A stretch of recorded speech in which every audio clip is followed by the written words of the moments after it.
greatest story ever told.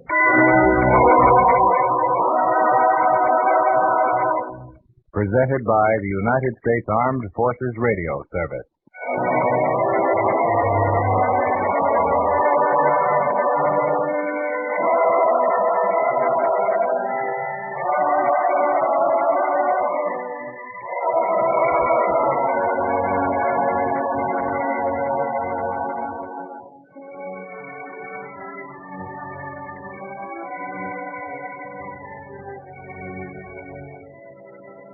Tonight we present The Unbelieving, a drama based on a teaching from the greatest life ever lived.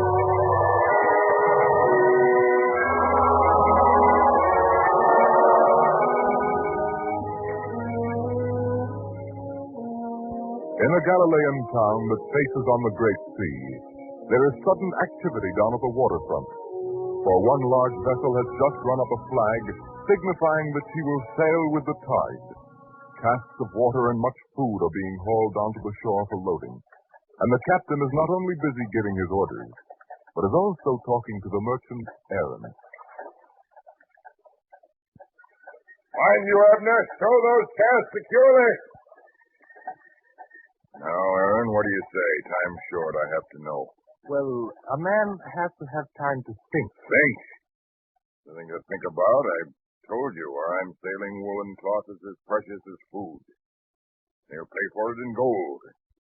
Let me take all the cloth you can spare, and I'll bring you back enough money to pay for it 3 times over, even after my share. Well, Aaron?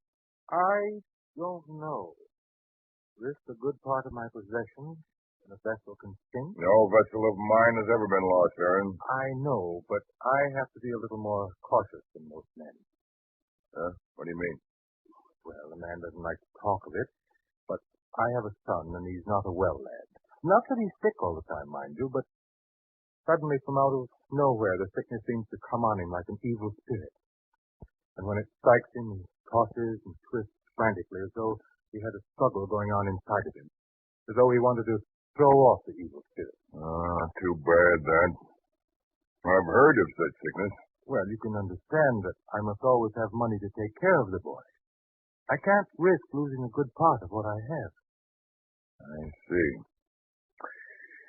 Well, I'll find another merchant who'll do it. Now, wait. I'll return to the house, talk to my wife. I might yet decide to do it. Give me an hour, huh? An hour? All right, an hour, but no longer. I must sail with the tide. All right, men, careful with the loading.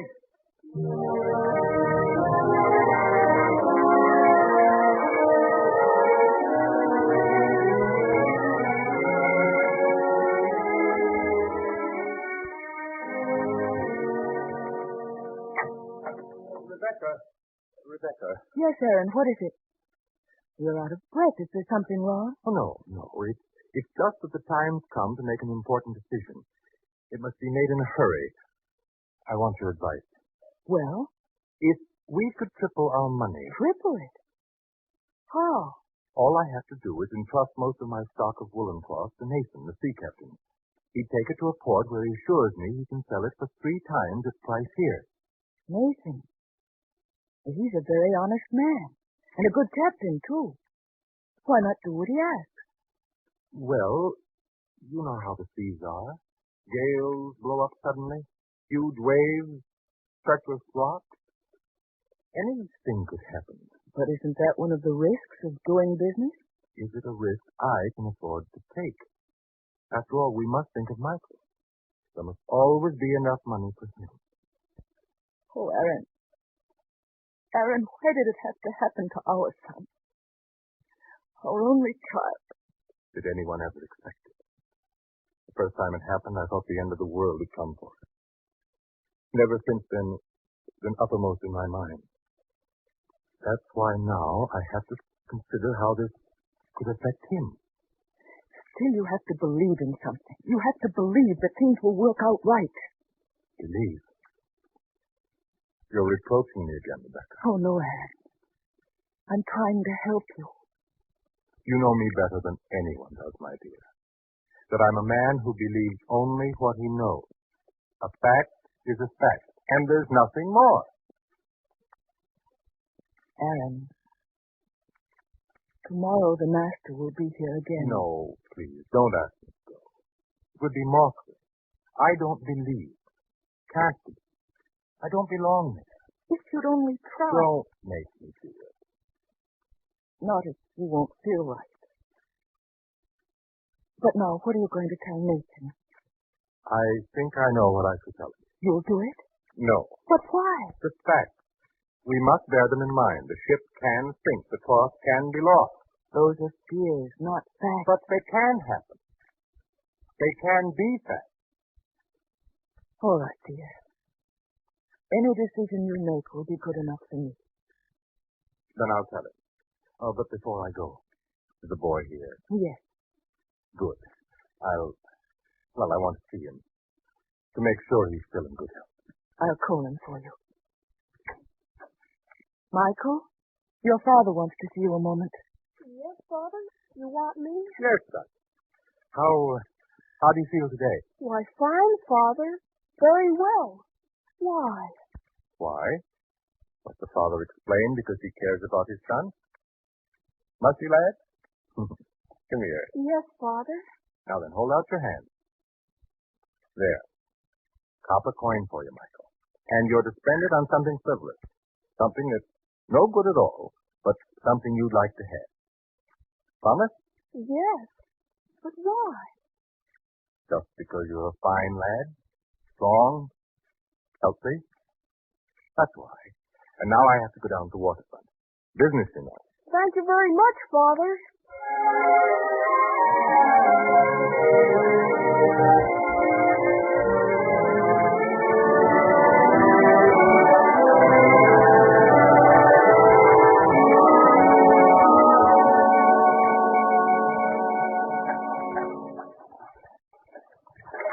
Well, Aaron, back I see. Have you decided? The answer is no, Nathan. No? Say, what kind of businessman are you? Don't you like to make an honest profit? The risks are too great. Too many things can happen. Aaron, if I felt the way you do, I'd never take my vessel out of sight of land. I told you before that I know. But still, if a man does his job right, he has to have faith that everything else will turn out well. If a man doesn't believe in that, he just doesn't believe in anything. And if a man can't believe in anything? You know, I feel sorry for you, Aaron. Yes, very sorry. But I'll find another merchant who will take the risk with me. Wait, No. No, you'd better find another merchant. I will. Samuel, perhaps, is a smart man. He'll know a good thing when he sees it.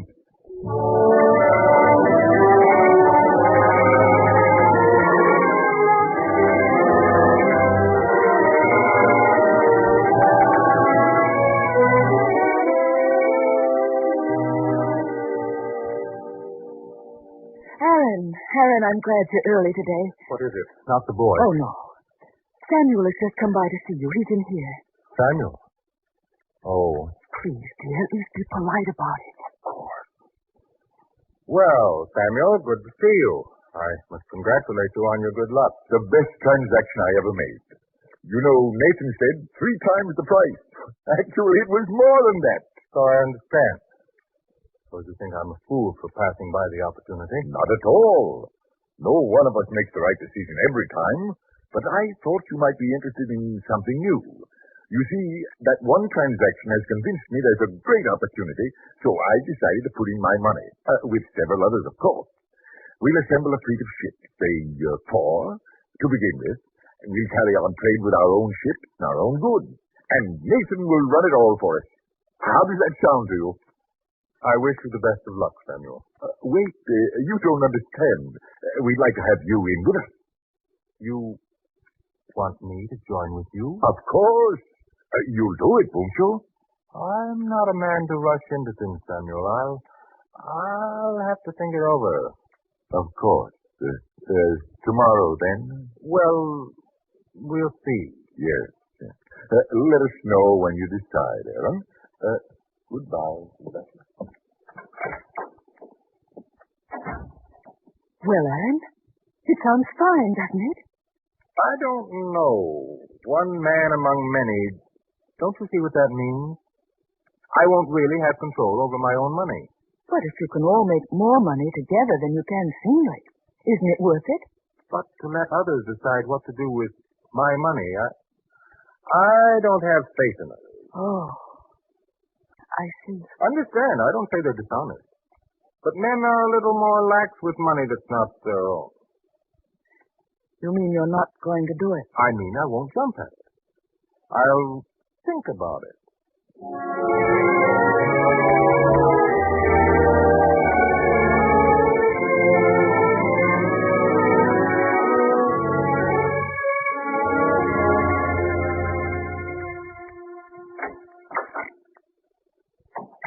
Aaron, have you seen them? Talked to them? Yes. And? I couldn't do it. Well, at least you made up your mind. You won't be worrying about it as you have the last 2 days. Rebecca, you don't know. You just don't know. You think it's over when I make my decision. No. I think about it and think about it. It keeps going through my mind at night when all others rest. Not all others rest. You mean you know? Of course. You can't worry alone, Aaron. Not as long as I'm your wife. I see. Yes, dear. I know what it means not to have faith in anyone or anything. It means you live alone in a world full of people who want to be your friends, but don't get the chance. You? I have faith in you. Yet you've never had enough faith to do what I asked. About the master? Yes. You're right. I guess I don't really have faith in you either then. That's not the worst of it, Aaron. Don't you see? You don't even have faith in yourself. But I do. Do you? Here were 2 times when you were faced with a good opportunity, and yet you couldn't make up your mind to do it. It's always been the same. That's the bad part, Aaron. A man without faith is a man without faith in himself. Rebecca. Yes, Aaron. Do you hate me? No, Aaron. But I do pity you. And I want to help you. If you want help. I don't know. I have no faith. And I don't even know where to start to have it. I'm lost.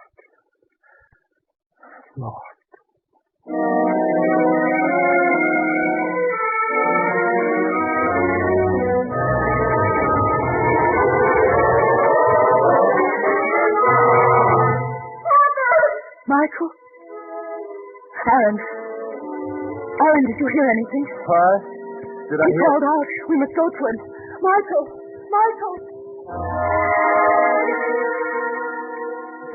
Son, do you hear me? He doesn't hear me, Rebecca. Again. It's happened again, Aaron. Yes, dear. We mustn't lose our heads. We must do what we can. Do. What can we do?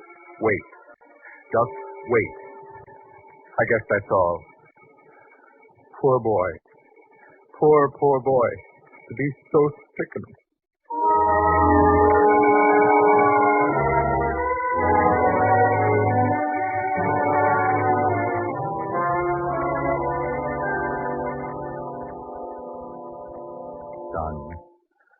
Son, be still.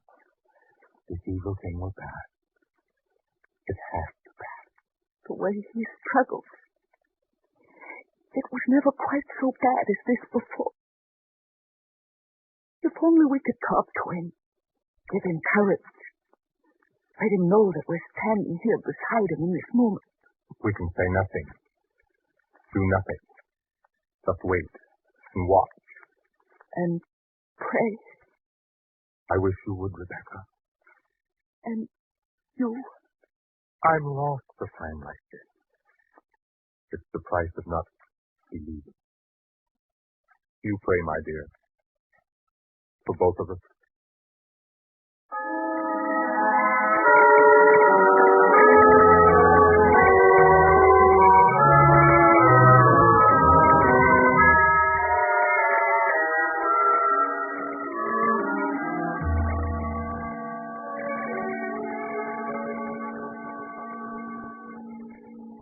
Rebecca, morning. I wondered if it would ever come. I must go in and have a look.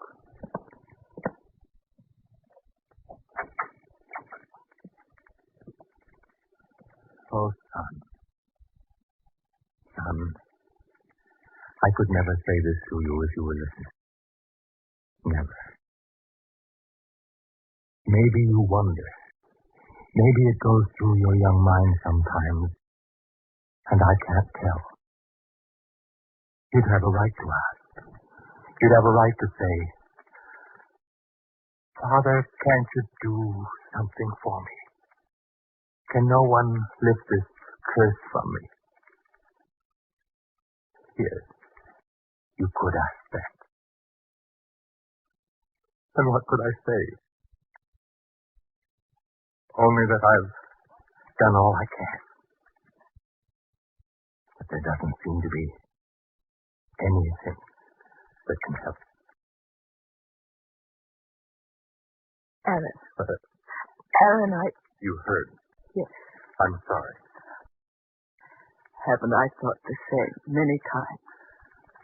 I guess there's some things a man should never say. He should never say he's done all he can. Haven't I? No, dear. So many physicians, they've all said the same, done the same. Say they're sorry, shake their heads. I wasn't suggesting that you take him to another physician. Oh. I know what you mean now. Yes. The master. You want me to take him? A man who doesn't believe? You could, if you wanted. No. You don't really understand what goes on inside me. There are times... Mother? Michael. You're here. And you too, Father. Yes, Michael. We're here. Only waiting for you to wake up, son. See? Look out there. It's morning. You've just awakened. It was a bad night, Father. You must have dreamed it. It came so suddenly. I was frightened. I wanted you and Mother, but you weren't here. We were here, son. We'll always be here. And now your mother and I must get you something to eat. You must be hungry. Yes, dear. We'll bring you something.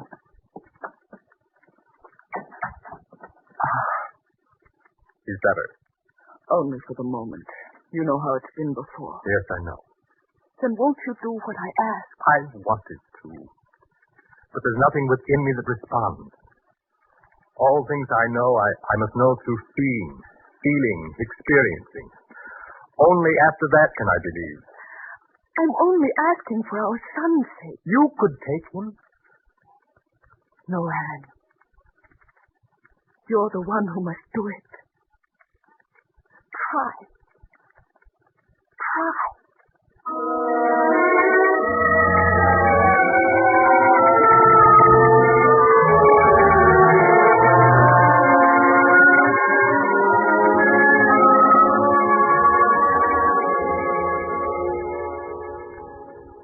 Rebecca, he doesn't look well again. There's that look in his eyes. I'm afraid it's coming on again. I know. So we must wait the next weeks in dread that it'll happen once more. And because you have no faith, we do nothing, not even for our own son. Perhaps Rob does something too. Oh, I've thought about it. But there's still something missing in me. Perhaps if we started out, the three of us, on the road it might come to you, the ability to believe. We could find him. We could talk to him before this dread thing struck Michael again. Do you think so? We could at least try. For our own son. Oh, Aaron. Aaron, give him his chance before it's too late. The next time he may die. Please, Rebecca, don't cry. This time I'll do as you say. For the boy's sake, we'll go.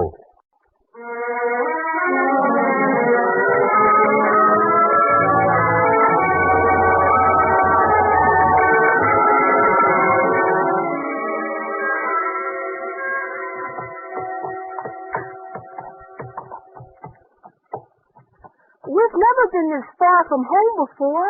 No, Michael. And do you feel well, son? A little tired, but I can go on. We are going on, aren't we? Another day, possibly two. Then we shall be there. Capernaum. Mother, Michael! Michael, what is it? I don't know. It seemed like the blackness was coming again. Mother, and... I have him in my arms. There. We must set him down to rest a while.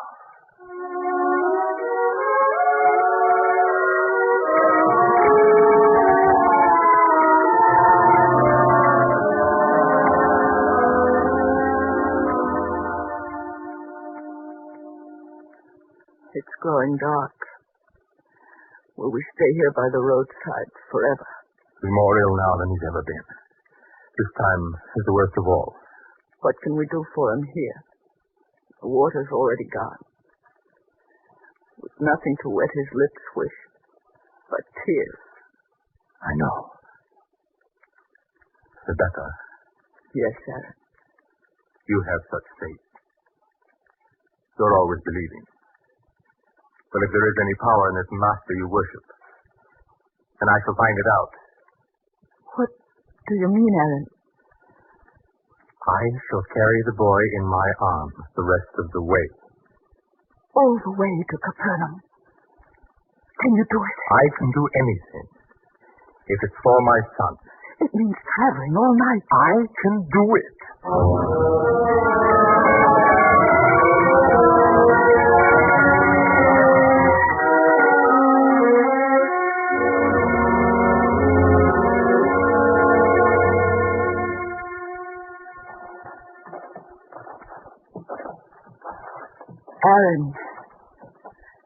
Aaron, you should rest a while. Capernaum. That's the place I'll rest. But you've been walking all night. And I shall keep on. How is he now? The same. His body still struggles. At times I think he's ready to cry out. But he never does. Does he burn? Where his head rests against my chest. Feels very warm. Then we should stop to bathe his head. With what? No. We'll keep going till we see the city wall of Capernaum. Come, hurry.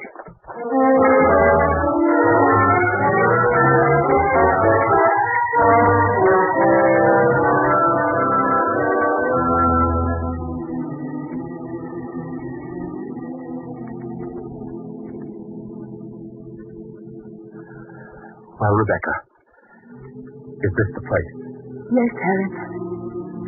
All these people have come here to see him. And point out the master to me. I shall lay my son at his feet. Let me look. Hurry, Rebecca, or our son dies. I can see it. There. Do you see him? The one who stands surrounded by all the others? Yes, Aaron. Then I shall go to him. But you must speak for me, Rebecca. No, Aaron. It must be you. What shall I say to him? Master, I don't believe in you.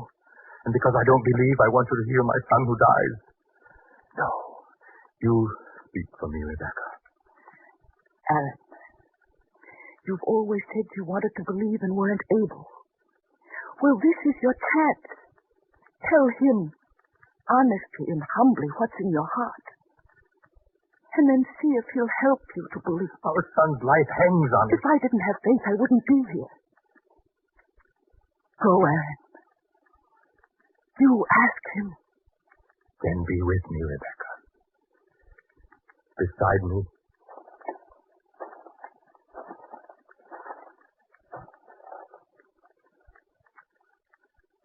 Master.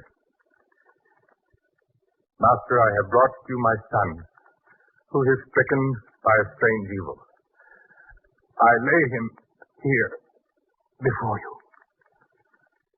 Look for yourself at his tortured body, at the way he struggles. Help him, please, Master. Cure him that he shall be free forever of this cursed illness.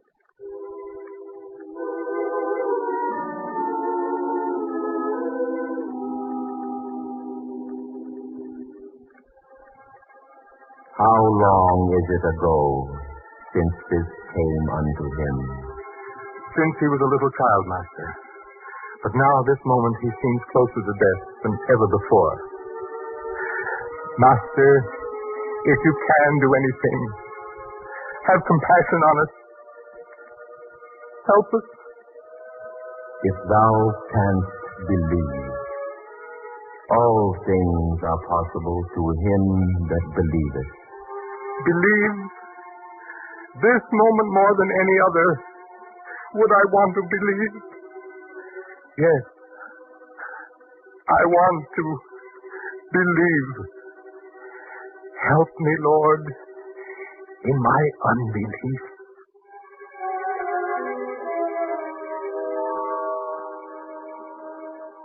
Thou spirit, I charge thee, come out of him, and enter no more into him. Master, his body moves suddenly and violently. Now he's calm, as though he's dead. Oh, Master. Master, why do you reach down to take his hand?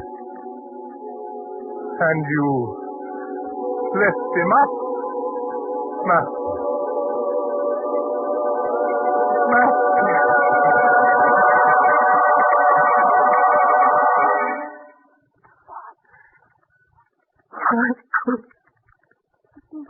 Michael, my son. Yes, Father. Why do you say it that way?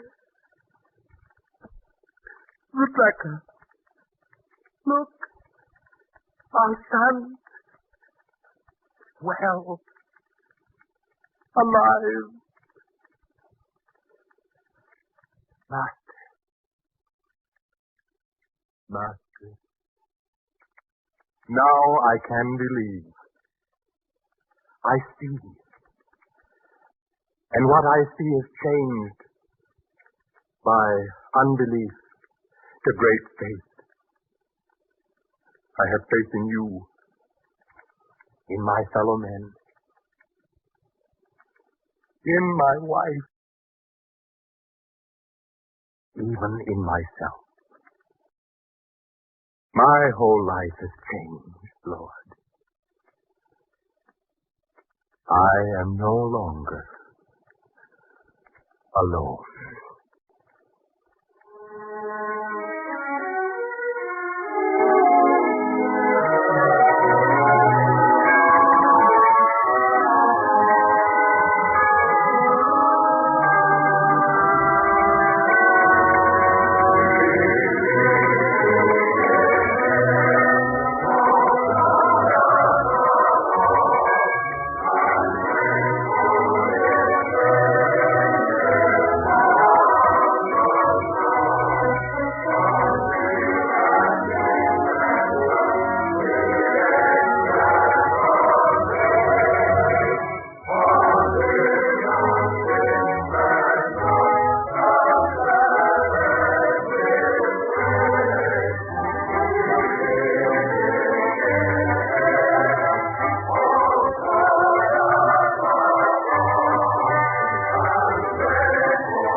You have been listening to The Unbelieving, another episode in the greatest story ever told, from the greatest life ever lived.